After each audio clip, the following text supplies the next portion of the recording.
Hello नमस्कार, मी स्नेहा स्वागत करते पुन्हा एका नवीन व्हिडिओसह। आज आपण पाहणार आहोत की लेग पीसपासून बार्बेक्यू कसं बनवायचं हे मी तुमच्याशी शेअर करते। यासाठी आपल्याला इथे 2 लेग पीस घ्यायचे आहेत। ते आपल्याला त्याचे कट असं चांगलं करून घ्यायचं आहे। त्यामध्ये आपल्याला हळदी पूड घालायची आहे आणि रेड चिली पावडरही घालायची आहे आणि पुदिना असतो तो स्वच्छ निवडून कोथिंबीरची पेस्ट करून घ्यायची आहे। त्यानंतर मिरचीची पेस्ट करायची आहे आणि हे सर्व आपल्याला चांगलं मिक्स करायचं आहे, जो आपल्याला ते एकदम मसाला त्याला चिटकेल असा।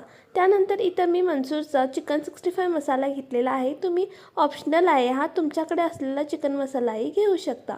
त्यानंतर मी त्या आलं लसूणची पेस्ट त्याला लावत आहे, एकजीव करत आहे आणि ते 5 मिनिटे ठेवून देते। त्यानंतर मी त्यामध्ये दही घालत आहे।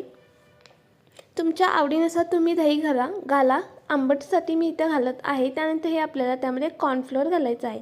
कॉर्नफ्लोअर का, म्हणजे जो आपण मसाला लावलेला आहे तो एकजीव होण्यासाठी आपल्याला हा कॉर्नफ्लोअरचा मसाला एकत्र करण्यासाठी हा कॉर्नफ्लोअर घालायचा आहे आणि तुम्ही त्याच्या कन्सिस्टन्सीनुसार तुम्ही लावू शकता। आणि अशाच प्रकारे मी बार्बेक्यू लावून घेतलेले आहे आणि चिकन 65चे आपण जे छोटे तुकडे केलेले आहेत त्यालाही आपण लावून घ्यायचे आहे। मी या व्हिडिओमध्ये दाखवले नाही आहे, परंतु हे सर्व आपल्याला अशा प्रकारे मॅरिनेट करून ठेवायचं आहे। आता हे मी 2 तासासाठी ठेवून देते।